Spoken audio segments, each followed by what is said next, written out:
Hello, welcome to another bun-filled video. I'm your host, BunBun, and we're playing Escape Tales: The Awakening. Thank you for clicking this video, thank you for liking, commenting, and subscribing. Your name is Samuel, and you're 35 years old. 5 years ago, your wife Jennifer died, leaving you alone with your daughter Lizzie. It took you a while to accept Jen's passing. Your only source of optimism has been the idea that nothing worse could happen. You were wrong. 2 months ago, Lizzie began to feel chronic fatigue and would fall asleep everywhere. You quickly took her to a doctor. According to a specialist, your daughter was completely healthy. However, her condition worsened as you prepared to head home. Lizzie lost consciousness and fell into a deep coma. You spent every day by her bed, waiting for her condition to improve. All in vain. The doctor seemed helpless, and you decided to look for help elsewhere. You found a similar case in an old newspaper, a teenage boy in a coma for over 5 months before he suddenly woke. You decide to contact the boy's father, Mark, hoping to learn something more. Mark invites you to his home. He tells you about his son's condition, insisting that his recovery was just a miracle. You feel that Mark is not being completely honest with you. You tell him how you lost your wife and how scared you are to also lose your daughter. Your words make Mark break. I did something, but I don't know if it will change anything in your case, he says hesitantly. He takes an old leather-bound book out of the desk drawer. When my son's condition was hopeless, I used this to carry out a ritual. I'll give you the book, but you have to be prepared. Oh, I don't want it. Oh, hey, sexy. What you doing? Awakening my son at a very high price, he adds quietly. You try to get some more information out of him, but Mark doesn't want to continue. You think you can see fear in his eyes, and you take the book from him and you start to read. Why would you do it if you saw fear? That's stupid. The described ritual of awakening allows one to travel where lost human souls go, another dimension. Its inhabitants called the Keepers. They shape the world according to their own liking, feeding on or releasing old human memories. Ooh. A week later, you visit Lizzie in the hospital. Her motionless, pale face brings to mind the worst. Her heart is still beating, but your daughter's condition is getting worse. She seems to be passing, and you softly kiss her forehead and head towards the exit. You don't have a choice. You have to use the book and try to save Lizzie with its help.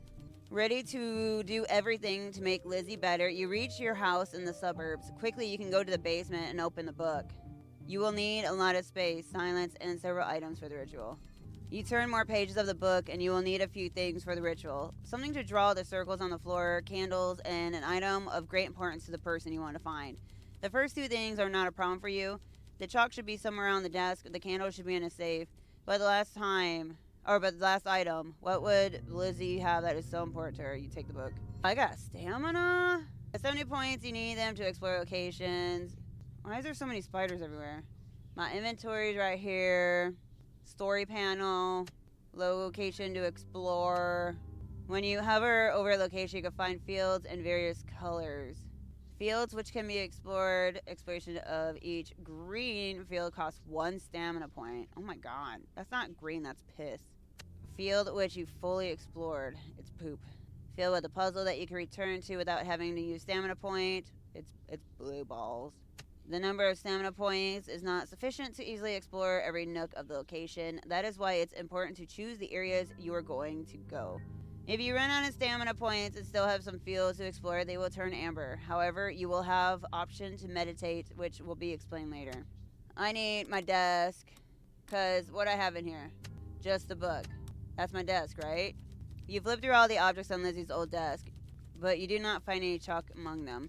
You notice that one of the desk drawers is locked with a padlock. Maybe that's where the chalk is. Did I get it? Oh, I guess I grabbed... I don't know what the heck is going on. The wooden chest with Lizzie's toys hasn't been opened in years. Right next to it, you see one of her fancy puzzles. Clever girl. That's probably the way she hid the code to her treasures. You pull on the padlock, but you can't open it. You have to find another way. You look at it carefully. In the puzzle panel, you can find collected puzzle elements. Click and drag to resize. Click to read the corresponding paragraph. Click to rotate. Click to see legible text. Click to flip card. Solve. Okay. With the red body and a face so black, fly around with some dots on my back. Oh. Well, it's a ladybug. Okay, it was just a very ladybug. I didn't realize my caps was on. Now my caps is on. A ladybug. Okay, I don't think I can solve it right now. You approach the safe and enter the code, but nothing happens. You try to remember the correct combination, but it seems you changed it, fearing Lizzie's safety. The curious girl likes to look where she shouldn't. With a sigh, you look around the basement. You never had good memory, so you had to hide the code to the safe somewhere nearby. I have to check it out. Check it out. Check it out. Next to the basement you see a long rod. It used to be the leg of your decorative table in your living room, which you destroyed in fury when you learn about your wife's death. You never managed to fix it. You wonder what you could have used it for. I got the pipe. Okay, so there's words everywhere. I'm almost out of thingies. Because I decided to look at everything except the silly words. Spring puzzle, this is how Lizzie called this riddle. It took her a lot of effort to make it. You wanted to wipe it off the floor a couple of times, but your daughter would never let you for some reason. This riddle was important to her. Take it closer. Oh, okay. I'm out in the wild, and the breeze is mild. I see something black and white. Oh, what an amazing sight. Lizzie loved word puzzles in the past. When you both went to the basement to work in the workshop, she would run around the room and torment you with every, oh my god, new charades. One of them that you could never solve is still decorating your basement wall. Dude, you guys gotta, like, practice your English better. Like, I'm not good at English, but, like, goddamn. I grow in the desert and need a little rain. If you come too close, I might cause you pain. Okay, someone's a cactus. So zebra, cactus, ladybug. Oh, was it just bug? I guess. Okay. Count the numbers of the objects on the chest lid described in the puzzles. Their order is presented on the lock. Oh my god. Like, fucking for real, dude. 1, 2, 3, 4. Is that yellow or green? 1, 2, 3, 4, 5, 6, 7. I don't know if that's yellow or green. Oh, no. That's... Okay, the flowers is 7. I'm gonna say it's green. I hate you. Oh, I'm doing them out of order. 2, 4, 3. You press the proper combination. You release the padlock. I don't know why I thought it was words for some reason. Now, the chest contains Lizzie's favorite childhood toys. The girl was emotionally attached to each of them, so she barely ever allowed grown-ups to touch her things. On the more, you are not sure which item you should choose. You figure that the object with the most meaning is Lizzie's. I mean, she draws a lot on the wall, so I'm going to say crayon. You reach for Lizzie's favorite crayon. The girl used it to draw her first picture, which you accidentally destroyed by spilling some juice. You still remember the little girl's tears and her angry look. You have never seen your daughter so upset. To appease her, you bought her a whole set of crayons, but she always preferred to draw pictures with this crayon. Meditation gives you a chance to refill some of the stamina points. However, be careful with the meditation, as using it to extreme might have an influence on the gameplay and ending. Oh my god. Like, for Riri, meditating. The preparations for the ritual drag on, but you slowly become frustrated, but you can't give up. I need to focus more. Garden tools leaning against the wall have their best years long behind. You plan to fix them and buy new ones, but nothing came out of those plans. You take a solid-looking shovel for the handle. Turns out to be broken. One half of the tools falls to the floor with a clank. Okay. You raise your head and see the key to the drawer hooked high up against the ceiling. You can't reach it by hand. Your attention goes towards the tools on the wall. Unfortunately, the collection is incomplete. You yourself had hidden a lot of the tools from Lizzie. Afraid that the girl could hurt herself, you don't see anything that could help you get the key. Take the tools. You can combine items in your inventory by clicking on them. Okay, cool. Inventory, because I got a pipe. You use the metal bar to drop the key hanging from the ceiling. You manage to do it on the first go. You pick up the brass key and immediately recognize it. It's the key to the drawer to Lizzie's desk. Take the key. Cool. Oh, the tool board has always played a double role. It's not only helped you keep your basement in order, but sometimes you also use it to encrypt information. You look at it for a while. The tools are not arranged in the way you would expect. You clearly had them arranged this way. Oh, okay. I looked at it closely. Alright, we're gonna put the thingy with a key. Use. You open the locked drawer with the acquired key. As you suspected, inside is a box with white chalk that you will need for the ritual. I take chalk. I thought it was gonna... Okay, the chalk was in there. You can see chalk written equations on the wall. It's your own handwriting, so you had to use this code to hide something from your Lizzie. You smile under your nose. Your daughter stopped having problems with math at school when you enter the numbers into her puzzles. Okay. Alright, so we have to... Oh, and 2 times x is that. Okay, so 3 times y equals x, right? And then y equals 2 times x? Dude, man, I don't even fucking know. Oh my god. So, I was reading the reviews of this game, and someone was like, the puzzles are too hard. And you know what? Yeah, that was because it doesn't give you the clear directions as to what to do. Like, yes, I know I'm supposed to solve X. I know I'm supposed to solve Y, right? But it doesn't tell you, like, the order you're supposed to put it in and stuff. Like, oh my god. You enter the code obtained at the tool cabinet and turn the knob. The door opens with a quiet creak. Inside you find candles and next to them a gun. You almost forgot you had it. Take the candles. I'm not gonna take the gun, huh? Can I leave now? There's more still? A masterfully made mirror standing in the corner of the room has long been covered with dust. You have a vague memory of dragging it to the basement shortly after the death of your wife. She liked to look at herself in it, and you couldn't bring yourself to throw it out. Okay. Can I not leave? Do I have to combine things? Oh, yeah, I have to combine things. Gosh dang it. Crayon, chalk, candles, use. Oh, hell no. You have all the elements required to carry out the ritual. You draw around you the symbol presented in the book and place the candles in the right spots. You stand in the middle of the symbol with the chosen toy and you start the incantation of the spell. Finish reciting the incantation, you see colorful pictures before your eyes. Some of them could belong to Lizzie. The flood of colors and shapes make your head hurt for a moment. You would close your eyes to control the chaos for a while. And when you open them, leave location. What the hell? You see that the basement is transformed. You are surrounded by medical equipment and Lizzie's hospital bed. She decided to lay down after another round of useless tests and fell asleep for a moment when she felt weak. Who could have known then that she wouldn't wake up? You walk closer next to the bed. You notice the patient's chart with the name of your daughter.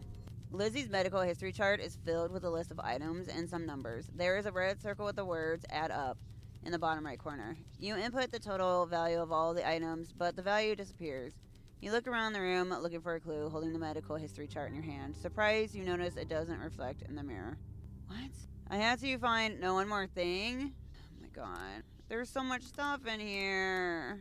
It doesn't reflect in the mirror. Let's look at that. This has to be an illusion on the wall before you is Lizzie's first drawing, done with her favorite crayon. You destroyed it when rushing to work after you accidentally knocked over a box of juice. You wonder what your daughter's other belongings you'll find here. You take the picture. Oh, I have things I have to combine to it. Dang it. I only have so much to meditate with. Here, let's do that. The defibrillator lying on the floor looks like typical paramedic equipment. The EKG chart frozen on the screen fits the barely audible heartbeat. You move your hand over the buttons of the device, and you have the impression that the heartbeat stabilized a little. You examine it. Oh, man. That's another freaking thing. Beep. Oh, it's going different colors. Red, green, and blue. Oh. You see an old, well-worn vision examination chart. For a second, you have the impression that some letters become blurry, but after a moment, the picture stabilizes, and you can walk closer to it. You have to check it out. Oh, my God. Everything has its own stupid thing. Okay, I guess here.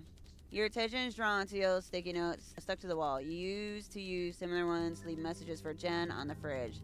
These notes, however, are empty, and for some reason they are arranged in the shape of a pyramid. Oh, here, I thought it was just a weird-looking bird. Oh, I could solve it. Oh, okay, so S-T-R...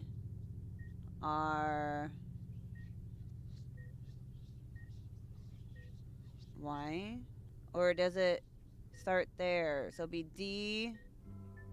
E S T. Oh my god, is it destroy? Hell yeah, first try, guys. That one was really easy. Oh, look, a Luigi board. Something next to you only hits the floor. Under the vision test board, you find half a Ouija board. Or I guess it's supposed to be pronounced Ouija, apparently, per the Ouija makers. I don't know. I'm just going to call it Luigi board. You remember that similar object can be used during spiritual seances. They are letters printed on the board, allowing the ghost to answer questions of the living. I take board. I need to meditate. Wow. That's terrible. The surroundings blur and you are carried away by the vision. You break down the bathroom door. Jennifer's lying on the floor, not moving. You run over and try to lift her, but she doesn't respond. You place your fingers on her neck, but you don't feel any pulse. You take out your phone, call an ambulance, and only then do you notice the empty bottle on the floor. Did Jennifer really do it? When you wake up, you see that you're still in the same room. Thanks for the 3. Alright, I'm gonna check the corners. A familiar stuffy Mr. Kelly looks at you from the shelf. Lizzie got this toy from Jennifer for her 4th birthday. Since then, it was her favorite toy and at the same time the most important memento she retained after Jen passed. Aw, crap. You reach for the toy, smiling. It's nice to see a familiar face. You take Mr. Cuddly. Alright, next corner. You see a repeating signal on the EKG monitor. It looks as if someone's heart has been beaten for an eternity. You feel uneasy while looking at the colorful charts. The device is not connected to anyone. What's more, the monitor's cable has been cut in the middle. You look at it closely. Let's see. Because this was blinking red, blue, green. Green. Oh, green, red, blue. Oh, what the? Oh, 3, 3, 2, 4. 3, 2, 4. 3, 2, 3, 2, 4. You press the buttons on the defibrillator and the combination shown on the monitor. The sound of the heartbeat becomes more intense. You think it's a rhythm stabilized completely. Whoever you are, thank you for your help. Now I can get you up. You hear a faint voice. You see a goblet in front of you full of some kind of green liquid. The sound of the heartbeat in the room starts to fade. The last thing you hear is the sound of absorbed doctors and the scream of an unknown boy. Dad, I'm back! I took the goblet. Okay, I still need a bunch of thingies. I guess, what, is it gonna be that on the ground or something? The hospital equipment reminds me of all the tests that Lizzie had to go through. A psychologist visit, MRI, blood test, and what if you're only deluding yourself and there is no hope for Lizzie? Aw, man, I gotta meditate again. You fall as everything around you begins to spin. After a while, you are in the same bathroom as in the previous vision. From the next room comes the sound of children's laughter and Jen's voice. You go to the door, but an open medicine cabinet catches your attention. Jen's medicine bottle sits there untouched. Next to it, you notice another one, very similar. You know what? The moving font is just really messing with me. But with different pills, it's almost empty. When you want to look at her description, the vision ends and you regain consciousness on the floor. Oh, yay. I'm so proud of that. I like that for myself. Here. The reflection in the mirror makes you feel uneasy. You don't see yourself, only the objects surrounding you, as if you didn't exist here. Oh my god, I'm a vampire. Oh, hell yeah. You walk closer to the mirror. There is something wrong with the surroundings as well. You take a closer look. Oh, okay. You look around the room looking for a clue, holding the medical history chart in your hand. Surprised you notice it doesn't reflect. There's something wrong with the surroundings as well? Oh, the smiley face. The picture. That's a smiley face versus that's a house over there. Okay. Do I have to, like, was it, what, face or something? Fate? Oops. Oh. I can only type in 2 things. Wait, is it the number of things wrong with it? Because that's different. Okay, the clock's different, so that's 2. This is really, hold on, I gotta make it bigger. Okay, bigger. Okay, so we have that, which is 1, 2, 3. I'm gonna say that's 4 over here, right? 1, 2, 3, 4, 5. 1, 2, 3, 4, 5. The books, so 6 maybe? Did I count that? I don't remember I counted that. I don't remember now. Shoot. I wish I could make this one even bigger. Can I make it even bigger? Oh, oh, that's only how big I can make it? It's so hard to see. Oh, it's just a picture, clock, and IV bag. And it says that some of the values of differentiating items from Lizzie's card. Where's the card at? Oh, there were supposed to be 12 books, 4 drawings. What? I ain't adding that shit right now. I'm taking the cheat. That's what I'm doing. Because I don't feel like it. You can deal with it.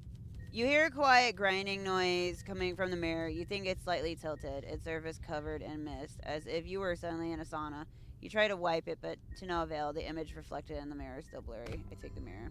Okay, do I have everything yet? No. The goblet. I don't know if I did it.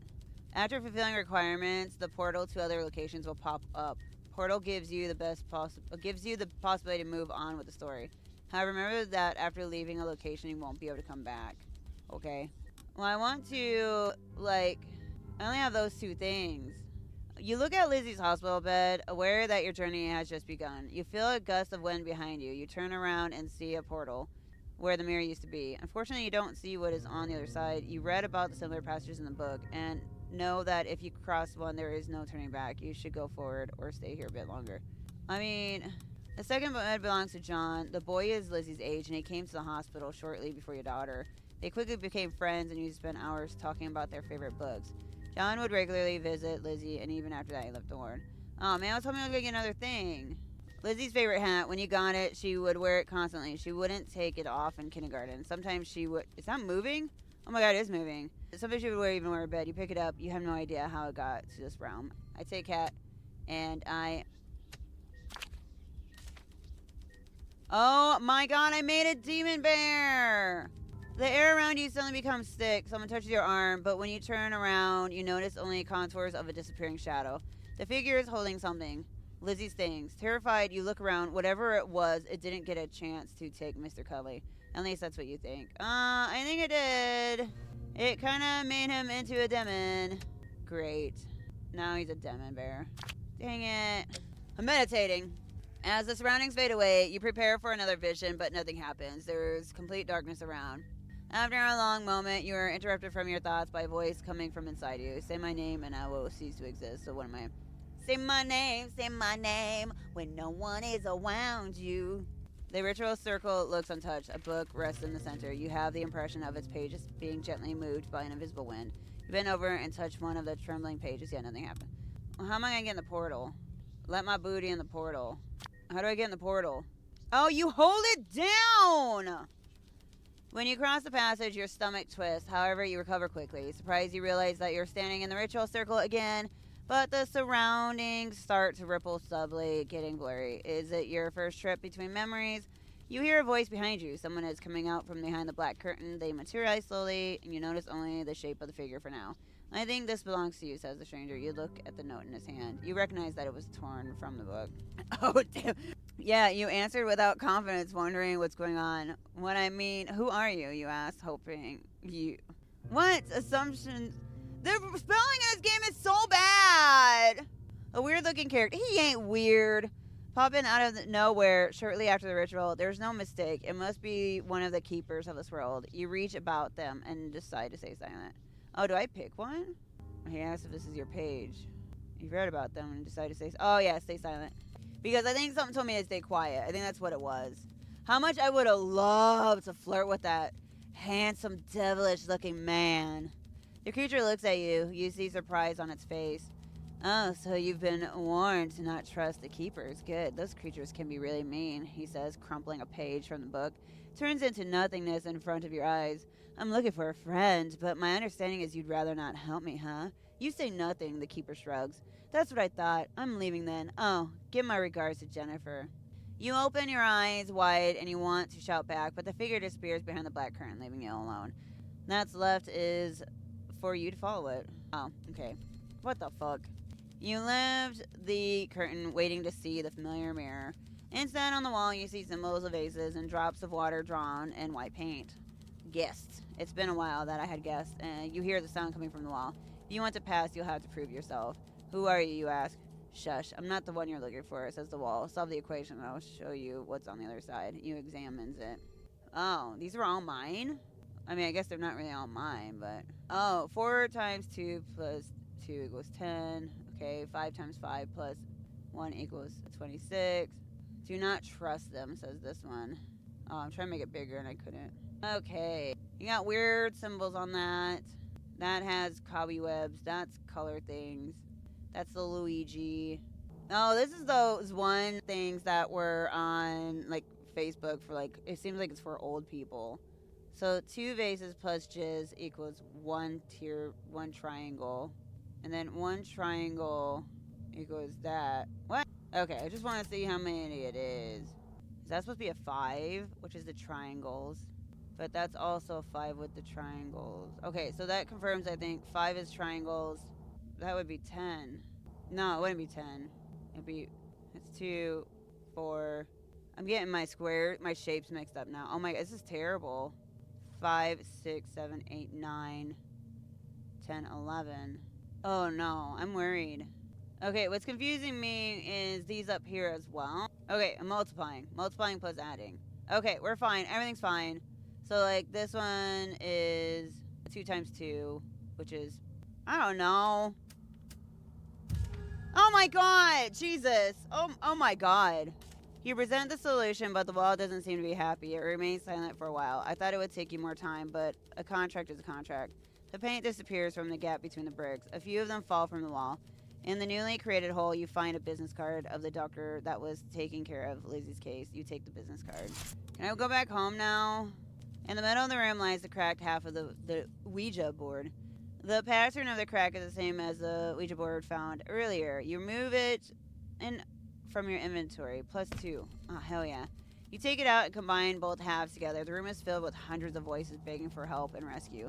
Between them, you hear Lizzie's clear voice. Now you know that you're on the right track. Okay, so they're already combined. The number-covered board shimmers in different colors, red, yellow, black, green. You walk closer, wanting to analyze their layout more closely. I analyze it. I thought I was going to go with the Luigi, but it didn't. Damn it. Okay. So we got that. Oh, that's not a... Oh, that's different. The board on the wall seems old. It presents lines arrangement at different angles, and the numbers assigned to them. The whole of it creates a network of connections that you don't understand. You need something more to solve this puzzle. Dang it, it's a totally different puzzle. Oh, that's scaring me.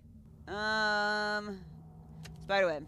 Spider in the middle of the cobweb is huge, but despite the fear, you decide to look closer. Food. You hear a faint moan from the spider, it seems. Seems weird, especially given the number of flies caught in the web. After a moment, you notice the problem. Some parts of the web are so weak that they will not hold the spider, and the rest of them will definitely break when it moves among them. You know now why the spider can't manage to eat all the flies. You take a closer look. Okay, well, let's make that bigger, and I hate to do it. Gonna have to make this one bigger. So we're gonna have to the fly and the those don't really. That one's number 8. That's 7. Am I going to try and like? Hold on, let me see what this is gonna be. Okay, that's 5 letters, which isn't really many. There's the one by its butt, which is 8. Oh wait, no, am I collecting the ones that aren't on the weaker ones? Yeah, that's what we might be doing. So 0, 3. I don't know if that's supposed to be 2 or 1 up there. Maybe it's 2. God, I hate how I have to help this frickin' spider out. We're gonna have to take it to the best route possible. So, wait, it wants 5, right? But there's so many. Maybe, yeah, 1, 2. Ugh, I'm feeling itchy. Because those 2 guys are on the weak web.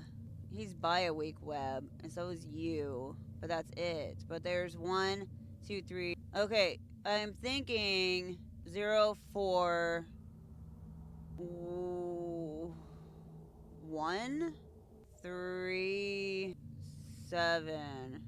Shit. Okay. It's gonna have to go up. That one, is this 9? That might be 9. So up 1, 9. Dude, I don't know, man. I had to cheat. I'll admit it. It's hard to tell what they are with the shapes and where the things are, and I don't know. Once you know the safe path that would allow the spider to eat all the flies. Oh, okay, so they're supposed to eat all of them. Okay. Thank you, guide, says the spider behind my web. You will find something that will reward your efforts. Indeed, when you reach behind the web, you find a piece of paper with an alchemic boost. Okay, that mofo's gone now. Let's see what's... In the corner of the room rests a closed coffin. You try to open it, but the lid won't move. On closer inspection, you see small cracks in the wood. Okay, cool. So, let's put that and use. The sound of cracking wood resonates throughout the room. You see more and more noticeable cracks on the coffin. The lid breaks in two, displaying a dark tunnel leading to the next portal. You can remain in the room or continue your journey. I'm going to try and figure this out, I guess. You tear off the note attached to the wall. It reads, "Don't trust them." You recall the conversation you recently had with one of the keepers. Maybe it's good that keeper left you here. I should not have clicked on that. You circle around a decorative vase in the central part of the room. On its wall, you can see a few symbols and red line forming a number. Well, what is it? When you approach the skulls, they immediately turn towards you. They are colorful lights beaming from their eyes, sockets, and nostrils. "We don't know the order. Leave us," yells one of the skulls. "If you leave us, we know... If we knew the correct order, we wouldn't be here," says another. "I want to go first." "Me," says the third. "No, I'm going first." The skulls keep arguing loudly, completely ignoring your presence. You look around trying to figure it out. Okay, let's see. So, let me make this bigger. It's their nosies. So he got a black little nose. You'd be 3. Okay. Why can't I color on it? What's the point of this? Okay, you're 3. 1. How many thingies do I need? That's a lot of thingies. How do they expect me to actually figure this shit out? This one was also stupid. God damn. You read the code out loud in the hope of silencing the skulls. In response to your words, they fall silent and look your way. "I knew I'd be first. You could take me. You deserve it," says one of the skulls. Then it turns gold. You pick it up from the ground. It's heavy, but you feel it will be useful. Meditate. A sudden attack of pain makes you fall. You expect a painful memory, but instead you see Lizzie's hospital room. Loud sounds of equipment echo around and chaos reigns. Among the staff, Oh, rains among stuff. Okay. The nurses and doctors crowd around the bed, shouting to each other. Someone activates the defibrillator. After what seems like an eternity, the machine goes silent, and one of the doctors says, "We were lucky today, but next time we might lose her." Lose? They said her condition was good. You'll have to give away something. I guess that, huh? Shoot. I gave away the demon bear, guys. White stripes of ornaments run around the vessel, creating rows of repeating geometric patterns. You look at them for a while, you think you can see numbers between them. But that didn't give me anything else. Alright, I'm just gonna go... Yeah, I'm gonna go. Fuck this place. Buried alive? That's the achievement called. When you fall through the small door of a cupboard into the next room, the door's padlock locks itself behind you. The room seems to be a combination of 2 bedrooms, yours and Lizzie's. You have the impression of your shadow comforting Jen's shadow on the bed. You recall the times you tried for a baby without success. When your wife finally got pregnant, the doctors were astonished. According to them, your wife was infertile. You unravel the carpet with drawn squares and a diagram ready to fill. This is one of Lizzie's favorite puzzles. It's called Jumping Squares. You look at the black fields, thinking about the rules of their movements. You regret not paying more attention when your daughter was solving this puzzle. You examine it. Okay, like, is this actually solving it? Oh, it actually is solving it. Okay.